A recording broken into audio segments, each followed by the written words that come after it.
जय हिंद स्टूडेंट्स, कैसे हो आप सब। आई होप आप एकदम से बढ़िया होंगे और मस्त होंगे। दोस्तों, ये ऐसा चैप्टर है गणित का जिसमें बड़े से बड़े जो स्टूडेंट हैं वो गच्चा खाने लगता है। तो दोस्तों, आज के इस सेशन के लिए हम सब तो बिल्कुल बनता है। तो इस सेशन में हम क्लास 10 मैथ का चैप्टर नंबर 6 यानी कि त्रिभुज देखने वाले हैं और हमारा एक्सरसाइज कौन सी रहने वाली है 6.3। चलिए दोस्तों, शुरुआत करते हैं अपने नेक्स्ट पेज से, जहां पर पहले हम कॉन्सेप्ट को समझेंगे, फिर हम क्वेश्चन की शुरुआत करेंगे। दोस्तों, यहाँ पर समरूपता के गुणधर्म के बारे में समझाया गया है। समरूपता के गुणधर्म जो होता है दोस्तों, हम यहाँ पर समरूपता किन तरीकों से सिद्ध कर सकते हैं, इसका मतलब ये होता है। तो यहाँ पर हम 3-4 तरीके देखेंगे।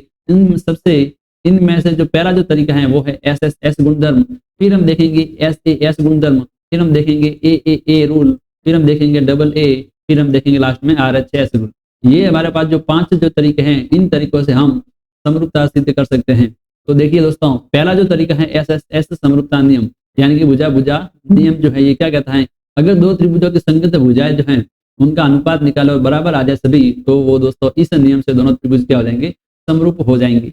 दूसरा नियम क्या कहता है, एस ए एस समरूपता नियम, यानी कि भुजा कोण भुजा नियम। ये नियम क्या कहता है, अगर कोई त्रिभुज की दो भुजाएं ले, संगत भुजाएं, और उन दोनों भुजाओं के मध्य एक कोण को देखें, तो संगत भुजाओं का अनुपात तो बराबर होना चाहिए, और जो संगत कोण है जो डायरेक्ट क्या होना चाहिए, बराबर होना चाहिए। अगर ऐसा होता है तो इस नियम से दोनों त्रिभुज क्या हो जाएंगे, समरूप हो जाएंगे। तीसरा जो नियम है ए समरूपता नियम, यानी कि कोण कोण कोण समरूपता नियम। ये कोण क्या कहता है कि त्रिभुज के अगर सभी संगत कोण आपस में बराबर हैं तो हम इस नियम से त्रिभुज को क्या बोल देंगे, दोनों त्रिभुज समरूप हो जाएंगे। चौथा जो नियम क्या है, ए समरूपता नियम, यानी कि आपको तीनों कोण देखने की जरूरत नहीं है। किसी त्रिभुज के संगत अगर दो कोण है दोस्तों बराबर हो जाए तो वो इस नियम से क्या हो जाएगा, समरूप हो जाएंगे। चौथा जो नियम है वो क्या है, आरएचएस, यानी कि समकोण कर्ण भुजा, यानी कि समकोण त्रिभुज दे रखे होंगे आपको दो, उसके अंदर कर्ण को देखना है, उसके अंदर आपको समकोण को देखना है और आपको एक भुजा को देखना है। अगर संगत भुजाओं का अनुपात जो है, भुजाएं जो हम देख रहे हैं तो उनका तो दोस्तों अनुपात देखना पड़ेगा, और कोण देख रहे वो डायरेक्ट बराबर होने चाहिए। जैसे इधर 30 डिग्री तो उधर भी 30 डिग्री है, अगर ऐसे बराबर हो जाता है कोण, इस नियम से समकोण कर्ण भुजा नियम से दोस्तों दोनों त्रिभुज क्या हो जाएंगे, समरूप हो जाएंगे। इसमें यहाँ पर समकोण कोण होना जरूरी है, तभी ये दोस्तों नियम लगेगा। तो आइए अब हम प्रश्न वाले की शुरुआत कर लेते हैं। प्रश्न वाले 6.3 का पहला जो सवाल है, हमें बोला गया है कि दिए गए त्रिभुजों के युग्म में से कौन से युग्म समरूप है। पहले तो हमें चेक करना कि कौन कौन समरूप है कि नहीं। उस समरूपता कसौटी को लेकर जिसका प्रयोग आपने उत्तर देने में किया है, तथा साथ ही समरूप त्रिभुजों को सांकेतिक रूप में व्यक्त करो, यानी कि आपको सांकेतिक का मतलब त्रिभुज लिखना है कि ABC इस रूप में ये त्रिभुज PQR है, ये समरूप है, ऐसे हमको लिखना पड़ेगा। हमें पता है कि ये हम कैसे लिख सकते हैं, ये मैंने आपको तरीका जब हमने इस प्रश्न वाले का इंट्रोडक्शन पढ़ा था उस समय आपको जरूर बताया था। अगर आपने वो वीडियो नहीं देखा है तो उसको देख लीजिए, फिर भी हम यहाँ पर थोड़ा बहुत डिस्कस जरूर कर लेंगे। दोस्तों, इस प्रश्न में आगे बढ़ने से पहले मैं आपको एक यूजफुल जानकारी देना चाहता हूँ आपकी परीक्षा की दृष्टि से। क्लास 10 के जितने भी मैथ्स में फॉर्मूले हैं, जितने भी इंपॉर्टेंट परिभाषा हैं और जितने भी इंपॉर्टेंट पॉइंट है जो छोटे से छोटे सवाल बन सकता है आपकी परीक्षा के लिए, वो मैंने सभी के सभी खोज कर ढूंढ के किताब में से आपके लिए एक वीडियो बनाया है। आप उस वीडियो को जरूर देखिए, जिससे कि आपकी मैथ्स बहुत ही अच्छे से अच्छे हो सके। उस वीडियो का जो लिंक है हमारे इस वीडियो के डिस्क्रिप्शन में आपको मिल जाएगा, जहां पर आपको इंपॉर्टेंट मैथ्स का एक लिंक मिलेगा। उस पर क्लिक करेंगे तो आपको पूरी वीडियो की लिस्ट मिल जाएगी, वहां पर आपको क्लास 10 के मैथ्स के फॉर्मूला का ये वीडियो आपको जरूर मिल जाएगा। तो आइए दोस्तों, इस प्रश्न को हम शुरू करते हैं। तो इस प्रश्न में क्या दे रखा है कि आपको दो त्रिभुज दे रखे हैं और हमको यहाँ पर बताना है कि त्रिभुज जो है ये समरूप है कि नहीं है। तो सबसे पहले हम क्या करेंगे, आपको ये त्रिभुज जो दे रखा है, इस त्रिभुज में देखिए सभी के सभी दोस्तों कोण दे रखे हैं, यानी कि जब कोण दे रखे हैं तो आपको कोण वाला नियम ही लगेगा। समरूपता नियम हमने 5 देखे अभी, एस ए एस और ए डबल ए और RHS। आप देख रहे हैं कि यहाँ पर तीनों के तीनों कोण देख रहे हैं, यानी कि डबल ए नियम या फिर ट्रिपल ए नियम देखेंगे, उस नियम से आप यहाँ पर समरूपता आसानी से सिद्ध कर सकते हैं। तो देखिए, मैं इन त्रिभुजों के नाम लिखना चाहूंगा। तो सबसे पहले अगर आप ध्यान से देखिए तो देखो यहाँ पर दोस्तों इस छोटे वाले त्रिभुज में ए को देखेंगे तो यहाँ पर 60 डिग्री है। उस दूसरे त्रिभुज में हमें ऐसा कोण ढूंढना है जहाँ पर 60 डिग्री लिखा है, तो आप देखेंगे कि कोण P पर ही 60 डिग्री लिखा हुआ है। फिर अगर हम एंटी क्लॉकवाइज घूमे, यानी कि घड़ी की विपरीत दिशा में, इधर 80 डिग्री पर B लिखा है और 80 डिग्री पर दोस्तों Q लिखा है, यानी कि सबसे पहले मैं त्रिभुजों को सांकेतिक रूप में लिखना चाहूंगा। ये लिखने का नियम दोस्तों बहुत इंपॉर्टेंट है। तो सबसे पहले अगर मैं यहाँ पर त्रिभुज ABC लिखता हूँ इसमें, तो मैं इस त्रिभुज में दोस्तों क्या लिखूंगा, देखिए ए के संगत मुझे यहाँ पर बड़े वाले त्रिभुज में कौन सा शीर्ष दे रखा है, तो आप देखेंगे ए पर यहाँ पर 60 डिग्री लिखा है और बड़े वाले त्रिभुज में 60 डिग्री पर P लिखा है, तो मैं P लिखूंगा। इस छोटे वाले त्रिभुज में 80 डिग्री की जगह B लिखा है, तो देखो B के संगत यहाँ पर बड़े वाले में 80 डिग्री वाला देखो Q है, तो Q लिखेंगे। फिर 40 डिग्री वाला इधर सी है और बड़े वाले त्रिभुज में 40 डिग्री वाला दोस्तों आर है, यानी कि सी की जगह मुझे यहाँ पर आर लिखना पड़ेगा। इसका मतलब त्रिभुज एबीसी और त्रिभुज पी क्यू आर हमें सांकेतिक रूप में लिखना पड़ेंगे। अब हम दोस्तों यहाँ पर इनमें त्रिभुज में देखते हैं कि कौन कौन से कोण बराबर हैं। अभी हमने देखे बराबर तो देख लिए, लेकिन हम लिखेंगे कैसे? देखिए कोण ए बराबर दोस्तों कोण पी है, संगत कोण बराबर होने चाहिए दोस्तों। ये कैसे हैं? प्रत्येक कितने डिग्री हैं? 90 डिग्री है, सॉरी 60 डिग्री है, ये हम लिख देते हैं। प्रत्येक जो है 60 डिग्री है। इसी प्रकार कोण बी जो है कोण क्यू के बराबर, संगत कोण बराबर है। प्रत्येक दोस्तों कितना डिग्री दे रखा है? 80 डिग्री दे रखा है। फिर इसी प्रकार कोण सी बराबर कोण आर देख रहे होंगे आप, ये प्रत्येक कितना डिग्री है? 40 डिग्री। आप देख रहे हैं दोस्तों कि दोनों त्रिभुजों में संगत कोण है। संगत कोण का मतलब इस छोटे वाले त्रिभुज में अगर जिस स्थान पर वो कोण है उसी स्थान पर बड़े वाले त्रिभुज में वो कोण है कि नहीं, ये हमें ढूंढना है। संगत कोण का मतलब ये होता है। अगर आप स्थान नहीं पकड़ पाए तो उनको यहाँ पर ढूंढना पड़ेगा दोस्तों, शीर्ष को ढूंढना पड़ेगा कि वो शीर्ष है कहाँ पर, उससे बोलते हैं संगत कोण। तो आप देख रहे हैं कि तीनों के तीनों जो है संगत कोण दोस्तों बराबर है। तो जब तीनों कोण किसी त्रिभुज के संगत कोण बराबर होते हैं तो हम कैसा बोल सकते हैं? ए समरूपता नियम से। ये समरूपता के यहाँ पर कसौटी लग रही है, समरूपता के यहाँ पर नियम लग रहा है। हम क्या बोलेंगे दोस्तों? त्रिभुज ए बी सी समरूप हो जाएगा त्रिभुज पी क्यू आर के। ये दोस्तों समरूपता दर्शाने का तरीका है। फिर हम यहाँ पर सेकंड क्वेश्चन में देखते हैं। तो सेकंड क्वेश्चन क्या कहता है दोस्तों कि यहाँ पर भी दो त्रिभुज आपको दे रखे हैं, लेकिन आप देख रहे होंगे कि दोनों त्रिभुजों में यहाँ पर कोण की जगह पर भुजा है, भुजाओं की लंबाई दे रखी है, लेंथ ऑफ साइड्स दे रखी है। यानी कि यहाँ पर दोस्तों ऐसा नियम लगेगा, भुजा वाला नियम लग सकता है। अब यहाँ पर भुजाओं का दोस्तों अगर भुजाओं का देखें तो संगत भुजा जो भी है उनका अनुपात निकालते हैं। तो यहाँ पर सबसे पहले हमें त्रिभुज लिखने पड़ेंगे। तो देखो त्रिभुज अगर मैं लिखूं ए बी सी, इसमें तो आप कैसे भी लिख दीजिए ए बी सी। अब हम भुजाओं की बात करें तो देखो यहाँ पर ए भी भुजा है, तो इस बड़े वाले त्रिभुज में हमें कौन सी भुजा लेंगे? तो आप ध्यान से देखिए, सबसे पहले हमें एक एक चेक करना पड़ेगा। यहाँ पर कोई जादू की ट्रिक नहीं है दोस्तों। तो आप ध्यान से देखेंगे, अगर देखो यहाँ पर ए बी जो है वो 2 है, इधर जो है क्यू आर जो है वो 4 है। अगर 2/4 में निकालूं तो दोस्तों क्या आता है? 1/2 आता है। इसी प्रकार इधर 2.5 है और इधर दोस्तों 5 है। तो देखो 2.5/5 करूं तो दोस्तों पॉइंट हटाऊंगा तो नीचे क्या लगेगा? 0, यानी 25/50। ये भी दोस्तों हो जाता है 1/2। फिर अगर मैं 3 करूंगा, इधर में अगर 6 लेता हूं तो देखो 3/6 जो होता है ये भी होता है 1/2। तो आप देख रहे हैं कि सभी के सभी भुजाओं का अनुपात बराबर आ रहा है, संगत भुजा। इसका मतलब ये संगत भुजा ही है। तो हमें यहाँ पर देखो ये आपको दिख रहा होगा ऐसे कर्ण तो नहीं है दोस्तों, क्योंकि 90 डिग्री तो नहीं है, लेकिन समझने के लिए आप मान सकते हो कि ये थोड़ा टेढ़ा है, तो ये और ये संगत हो सकता है। तो यहाँ पर देखो ए भी है। अब ए बी के संगत मैं कौन सी भुजा यहाँ पर लूंगा? तो देखिए बड़े वाले त्रिभुज के अंदर हमने यहाँ पर देखा कि 4 जो है के साथ बराबर संगत अनुपात में दिखा रहा है। तो यहाँ पर कौन सी भुजा होगी दोस्तों? ये क्यू आर होगी। तो हमने यहाँ पर चुपचाप लिख दिया क्यू आर। अब यहाँ पर एक पकड़ में आने के बाद आप ऐसे घूमते जाइए एंटी क्लॉकवाइज, आपको अलग अलग मिलती जाएगी। अब देखो ए बी के बाद बी सी, इसी प्रकार फिर आर के बाद क्या आएगा? पी आएगा, यानी कि क्यू आर पी हो जाएगा। फिर सी ए है, इधर दोस्तों ये क्यू और पी संगत होनी चाहिए। अब हम देख लेते हैं इस त्रिभुज में जो हमने लिखा है ये सांकेतिक रूप में क्या ये सत्य बात आती है? यानी कि जैसा हमने लिखा है अब वही संगत भुजाएं होगी दोस्तों। अब देखिए यहाँ पर संगत भुजाएं क्या है? ए बी की लंबाई लिख देते 2। फिर हमने यहाँ पर लिख दिया क्यू आर की लंबाई है 4। तो हम लिख रहे हैं ए बी बटा क्यू आर बराबर, ये मान तो आया 1/2। अब नेक्स्ट संगत भुजा कौन सी है? छोटे वाले में बी सी, ए बी के बाद बी सी के बाद बड़े वाले में दोस्तों है आर पी। अब जब हमने इनका मान यहाँ पर रखा तो बी सी बराबर है दोस्तों 2.5 और बट्टा में लिख दिया 5। यहाँ पर हमने सॉल्व करके देख लिया, इसका मान 1/2 आता है। उसके बाद साफ कर लेता हूँ ताकि आपको अच्छे से समझ में आए। यहाँ पर दोस्तों समझने वाली बात ये है कि हमें लाइन टू लाइन बात सब लेनी है भुजाएं। जैसे ए बी लिया, ए बी के बाद इधर सामने वाले इसी जगह पर कौन बैठा है? Q R. तो ये दोस्तों संगत होनी चाहिए। इसके बाद ए बी के बाद line two line B C लेंगे, इसके बाद इधर आर पी लिखा है तो इनका अनुपात निकाले।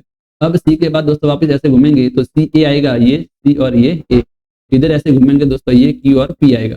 तो हम क्या निकालेंगे? अब ए सी बट्टा में क्या होना चाहिए? Q P. इनके मान भी निकाल लेते हैं। ए सी का वैल्यू है 3 और क्यू पी की वैल्यू दे रखी है 6। इनका अनुपात भी हो गया 1/2। तो आप देख रहे हैं दोस्तों संगत भुजाओं का अनुपात क्या आ रहा है? बराबर आ रहा है। तो हम क्या बोलेंगे?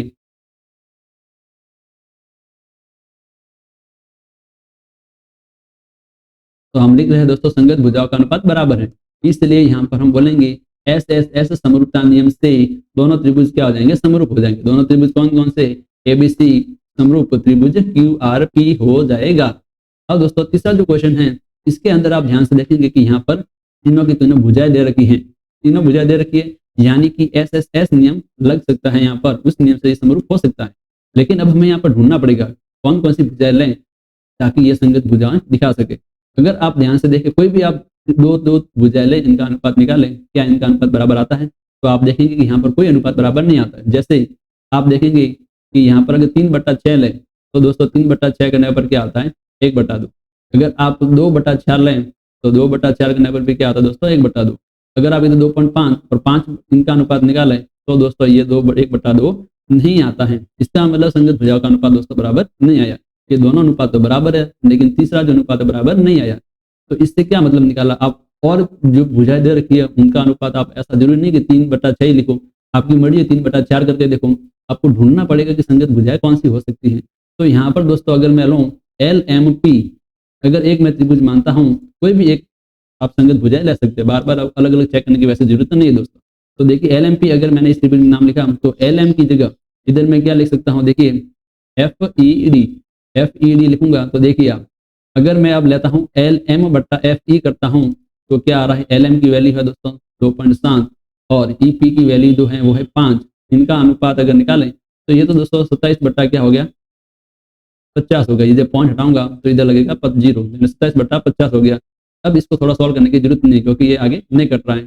तो अब हम आगे निकालेंगे MP बट्टा दोस्तों इधर करेंगे तो ED, ये MP बट्टा देखो MP की वैल्यू 2, इधर है 4, इसकी वैल्यू जो आएगी दोस्तों 2 आ जाएगा। फिर इसके बाद हम करेंगे TL बट्टा में करेंगे DF, TL है 3 और ये है 6, इसकी वैल्यू आगे 1/2।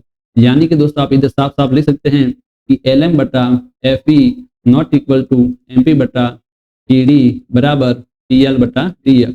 हमने यहाँ पर क्या लिखा? ये दोनों तो बराबर हैं, तो देखो ये तो बराबर, लेकिन ये इनके आपस में बराबर नहीं है, तो हमने नॉट इक्वल टू लगा लिया। तो हम क्या बोलेंगे दोस्तों? संगत भुजाओं का अनुपात बराबर नहीं है।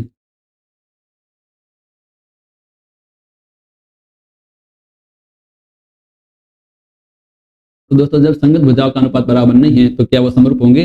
बिल्कुल नहीं होंगे, क्योंकि समरूपता के लिए, समरूप होने के लिए दो फिक्स बातें हैं। एक तो उनके संगत कोणों का जो मान है वो दोस्तों बराबर होना चाहिए, और संगत भुजाओं का जो अनुपात है दोस्तों दोनों त्रिभुज में बराबर होना चाहिए। दो फिक्स बातें होती हैं। यहाँ पर संगत भुजाओं का अनुपात बराबर नहीं है, इसलिए हम क्या बोलेंगे कि त्रिभुज LMP जो है ये समरूप नहीं होगा। किसके? त्रिभुज FED के। ये दोस्तों समरूपता का निशान लगाया, उसके बाद हमने नॉट लगा दिया, यानी समरूप नहीं है। इसलिए दोस्तों ये दोनों त्रिभुज समरूप नहीं होंगे। अब नेक्स्ट क्वेश्चन की ओर बढ़ लेते हैं। चौथा क्वेश्चन क्या कहता है? यहाँ पर आप ध्यान से देखें तो यहाँ पर हमें दो भुजाएं दे रखी हैं और दो भुजाओं के बीच में एक कोण दे रखा है। देखो दो भुजा है ये और इनके बीच में कोण दे रखा है। इधर भी दो भुजा हैं और इनके बीच में कोण दे रखा है। यानी कि दोस्तों जब दो भुजाएं दे रखी है उनके बीच का कोण दे रखा हो तो SAS नियम वहां पर लगता है। तो भुजा है और इनके बीच में देखो दोस्तों कोण दे रखा है, यानी कि SAS नियम वहां पर लग सकता है। अब हमें यही ढूंढना है क्या कि संगत भुजाओं का अनुपात तो बराबर और कोण बराबर होना चाहिए। देखो कोण तो दोस्तों बराबर है, तो मैं क्या लिखूंगा? कोण M बराबर कोण Q। क्या है? प्रत्येक का कितना डिग्री दोस्तों? 70 डिग्री है। अब इनका अनुपात भी क्या होना चाहिए? बराबर। अब मैं क्या लूंगा? देखो दोस्तों साफ साफ दिख रहा है कि 2.5/5 इनका मैं जब मान निकालूंगा, पॉइंट हटाऊंगा तो दोस्तों क्या हो जाएगा? ये 25/50, इसका मान आ गया 1/2। फिर इसी प्रकार दोस्तों देखो 5/10 करूंगा तो भी दोस्तों आता है 1/2। यानी कि दोस्तों अगर संगत भुजाओं का अनुपात निकाला तो इनमें 1/2 आया, इन दूसरी संगत भुजाओं का अनुपात निकाला तो 1/2। यानी कि त्रिभुज की संगत भुजाओं का अनुपात कितना आ रहा है? 1/2। और वो भी कौन सी संगत भुजा है? जो इस कोण को क्या करती है? बनाती है। वही हमें संगत भुजा लेनी है। तो यहाँ पर साफ साफ लिख सकते हो दोस्तों। अगर मैं यहाँ पर MNL लिखता हूँ तो दोस्तों मुझे यहाँ पर क्या लिखना पड़ेगा? त्रिभुज QPR। आप देख सकते हैं आराम से MN के संगत देखो QP है और NL के संगत दोस्तों PR है और LM के संगत दोस्तों QR है। आप देख सकते हैं आराम से संगत भुजाएं, इस मैंने जो सांकेतिक रूप लिखा है ये इनसे देख सकते हैं। तो आप क्या बोलेंगे दोस्तों? संगत भुजाओं का अनुपात बराबर है और इनके बीच का जो कोण है भुजाओं के वो भी बराबर है। मैं क्या लिखूंगा? SAS समरूपता नियम से दोनों जो त्रिभुज है, कौन कौन से दोनों दोस्तों? MNL त्रिभुज इसके समरूप हो जाएगा QPR के। ये क्या हो गया दोस्तों? समरूप हो गया। अब आगे बढ़ते हैं दोस्तों क्वेश्चन नंबर 5। क्वेश्चन नंबर 5 क्या कहता है? यहाँ भी आप देख सकते हैं दो भुजाएं दे रखी है और एक कोण दे रखा है। इधर भी दो भुजाएं दे रखी है, एक कोण दे रखा है, यानी कि SAS नियम लगेगा। लेकिन ये ध्यान रखना कि जो कोण है दोस्तों वो इन दोनों भुजाओं के बीच का ही होना चाहिए। उस कोण को ही हम देखते हैं। तो दोस्तों यहाँ पर आप ध्यान से देखिए, यहाँ पर तो आपको इन दोनों भुजाओं के जो बीच में जो कोण स्थित है वही दे रखा है, लेकिन क्या यहाँ पर इन दोनों भुजाओं के बीच वाला कोण तो दोस्तों ये है। ये भुजा देख लो आप, एक ये भुजा देख लो, ये भुजा दे रखी है, इनके बीच का कोण तो दोस्तों ये है B वाला, जबकि हमें A वाला दे रखा है। क्या इन दोनों भुजाओं के बीच का कोण दे रखा है? नहीं दे रखा है। तो इसका मतलब दोस्तों क्या हो गया? इसका मतलब ये हो गया कि संगत कोण तो दे ही नहीं रखा। तो यानी कि हम ऐसा भी लिख सकते हैं कि कोण बी जो है कोण क्या होना चाहिए, एफ के बराबर होना चाहिए, जबकि ये तो दे ही नहीं रखा है। तो हम लिखेंगे कोण नॉट इक्वल टू कोण एफ। हम साफ साफ बोल सकते हैं कि संगत कोण बराबर नहीं है, संगत कोण दोस्तों बराबर नहीं है। तो इसलिए दोनों त्रिभुज समरूप नहीं होंगे। अब समरूप त्रिभुज कौन कौन से थे दोस्तों, अगर मैं नाम लिखना चाहूँ तो आप लिख सकते हैं त्रिभुज एबीसी। इसका तो त्रिभुज एबीसी लिख दिया और इसका आप लिख दो डी एफ ई। आप देख सकते हैं आराम से दो भुजा हैं, उनके बीच का जो कोण है उस हिसाब से हमने ये त्रिभुज के सांकेतिक रूप नाम लिखे हैं। इन दोनों त्रिभुजों के अंदर देख लीजिए मैं कोण बी जो है नॉट इक्वल टू कोण एफ, संगत कोण बराबर नहीं है। संगत कोण बराबर नहीं है तो दोस्तों ए बी सी जो है समरूप होगा कि नहीं होगा, आप आराम से बता दीजिए। दोस्तों समरूप नहीं होगा, तो मैं नॉट लगा देता हूँ। इस प्रकार हम दोस्तों ये 5 क्वेश्चन देख चुके हैं। छठा क्वेश्चन आराम से आप देख लीजिए। यहाँ पर हम देखिए 2 कोण दे रखे हैं, तो हम या तो आप दोनों कोणों से पता कर लीजिए या फिर आप तीनों कोण पता कर लीजिए। तो अगर देखिए दोनों कोणों को देखें तो यहाँ पर 80 डिग्री दे रखा है, यहाँ भी 80 डिग्री दे रखा है, यहाँ पर 70 डिग्री, यहाँ पर 30 डिग्री। आप दोनों कोणों को देखकर यहाँ पर डायरेक्ट नहीं बोलेंगे कि मना नहीं करेंगे, क्योंकि 2 कोण बराबर नहीं है तो फिर बराबर नहीं होगा, ऐसा आप नहीं बोल सकते। क्यों? तीसरा कोण पता कीजिए, क्या पता ये 70 ये 30 डिग्री हो जाए, तो ये 30 डिग्री और ये 30 डिग्री दोस्तों बराबर हो जाए। तो कहने का मतलब छुपा हुआ कुछ भी हो सकता है। तो इसलिए हम क्या करेंगे, तीसरा कोण ज्ञात करने में हमारा फायदा है। दोस्तों हमें पता है कि त्रिभुज के सभी कोणों का योग क्या होता है 180। ये देखिए दोस्तों 70 डिग्री प्लस 80 डिग्री, ये दोनों का योग क्या है आप देखेंगे तो 150 है। त्रिभुज के सभी कोणों का योग 180 होता है, तो फिर क्या होगा, ये कोण कैसे निकालेंगे, 180 में से बाकी दोनों कोणों के योग को घटा लेते हैं।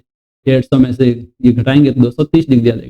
तो आप देख सकते हैं ये कोण क्या है 30 डिग्री है। फिर अगर मैं इस कोण का मान भी निकालूं तो मैं क्या करूंगा दोस्तों, 180 में से बाकी दोनों कोणों के योगों को घटा लेते हैं। इन दोनों को अगर मैं जोड़ता हूँ 80 प्लस 30 दोस्तों जो होता है वो होता है 110। इसको जब मैंने घटाया तो आ गया 70। तो आप देख सकते हो दोस्तों यहाँ पर आराम से कि कोण बी बराबर जो दे रखा है कोण पी, कोण ई जो है वो कोण क्यू के बराबर है और कोण एफ जो है वो कोण आर के बराबर। इन त्रिभुजों को अगर मैं नाम लिखूं तो आप अगर मैं छोटे वाले का नाम लिखूं तो कोण बी एफ, और इस वाले त्रिभुज का नाम लिखूंगा दोस्तों तो संगत जो है शीर्ष है वो डी के संगत पी लिखा है, ई के संगत क्यू है और एफ के संगत आर है। तो आप क्या देख सकते हो दोस्तों, सभी के सभी जो संगत कोण है वो दोस्तों बराबर है। इसलिए मैं क्या लिखूंगा, ए समरूपता नियम से दोनों जो त्रिभुज हैं कौन कौन से दोस्तों, डी ई एफ जो है पी क्यू आर के क्या हो जाएगा दोस्तों, समरूप हो जाएगा। तो दोस्तों इस प्रकार हमने 6 के 6 ये क्वेश्चन किए। मुझे उम्मीद है कि आप सभी को बहुत अच्छे से समझ में आया होगा।